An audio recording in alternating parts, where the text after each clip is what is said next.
guys, ang daming tao, nakakaloka. This is station 1 of Boracay, and from station 2, as you can see, mas marami namang tao. Look at that.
Hi guys, good morning. Welcome to this vlog. We are still in Boracay. It has been like 5 days now and we have 2 or 3 days more left.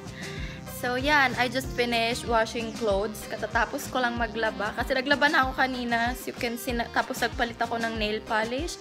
Tapos may hindi ako naisama, so nilabhan ko pa ulit. So katatapos lang. And now, pupunta ako sa beach front kasi nandun yung anak ko naglalaro kasama yung may-ari. And yes, hindi ko alam kung saan kami pupunta today. Maybe we are going to another beach. Gahanap kami online mamaya, tas kakain kami. I actually prepared already the stuff we are going to bring. Ito yung mga towels, tapos mga snorkeling stuff. And ayun, magdadala rin siguro ako ng fruits. Yan. So, yan. Punta muna ako doon sa beachfront. And yan, isasama ko kayo ulit today for my tour, Boracay tour. So, see you guys!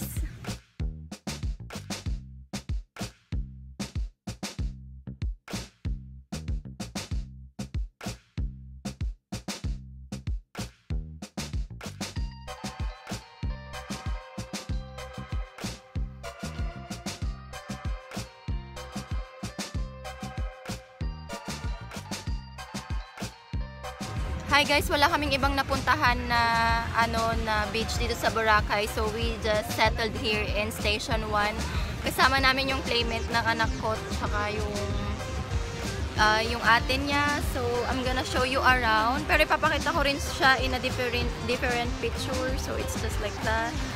Medyo crowded na siya guys kasi it's Saturday kaya madaming tao. Yan. Hindi naman siya as in crowded, pero this is one of the place na parang trademark. Ito. This side, this area. So yan guys, let's go swimming. Nagsuswim yung husband ko at saka yung anak ko, nandun sila.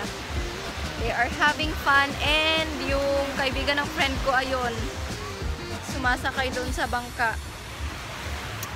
So yan. Upo-upo lang kasi walang magbabantay dito sa But then I'm gonna swim later on. Let's go!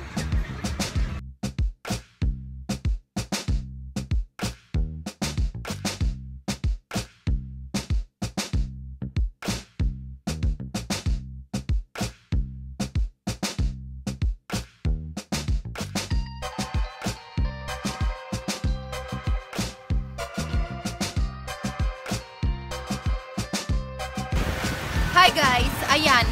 Biglang umulan, nakakaloka, pero nag-enjoy kami sobra dun sa paddle boat tsaka sa beach kasi sobrang babaw lang niya. Nag-enjoy din yung anak ko.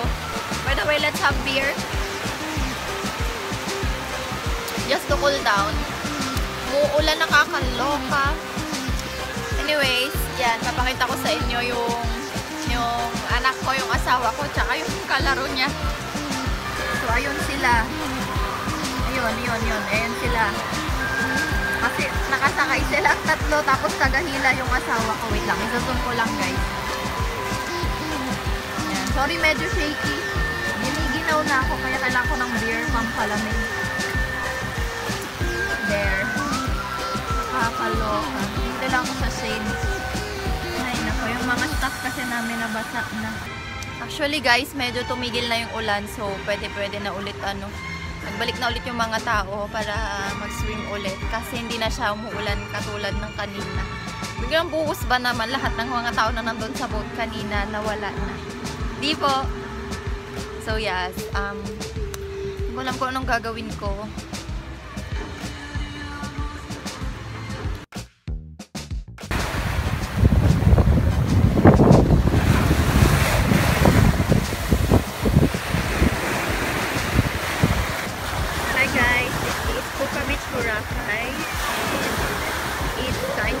Secluded beach, no hotels around. It's just sea cottages like that.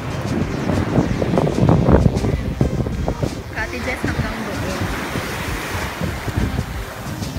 Then some boats. Then yung mga dark areas guys, as you can see, pwede siyang snorkeling areas kasi may mga corals na dyan. Ang dami so yeah, that is Boracay. Puka Beach, Boracay.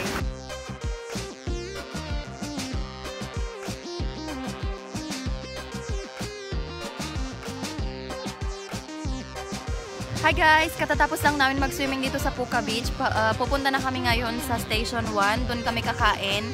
And yes, ang masasabi ko lang sa beach na ito, secluded siya, oo. Pero ang tawag doon, as you can see yung mga cottages na yan, libre yan guys. Pero you have to buy their drinks to avail this free cottage. Tapos free na rin yung mga ganito, yung salbabida and the boy. Libre na rin siya.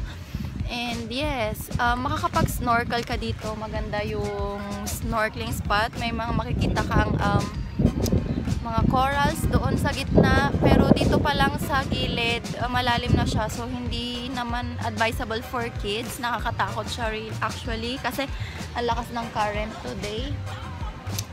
So, yun. That's all guys. Tapos, yun. Sabi ko sa inyo, you have to avail the drinks, right? The drinks cost like 250 ang isang pilsen, tapos ang mango shake nila na ganito lang, it's 300 pesos. So, yan, bongga ang mahal. Pero wala namang mga nearby resorts and hotel and restaurants na pwede kang kumain. So, you just really have to travel back to the stations. Station 1, 2, 3, like that. That's all for Puka Beach, guys. Thanks for watching.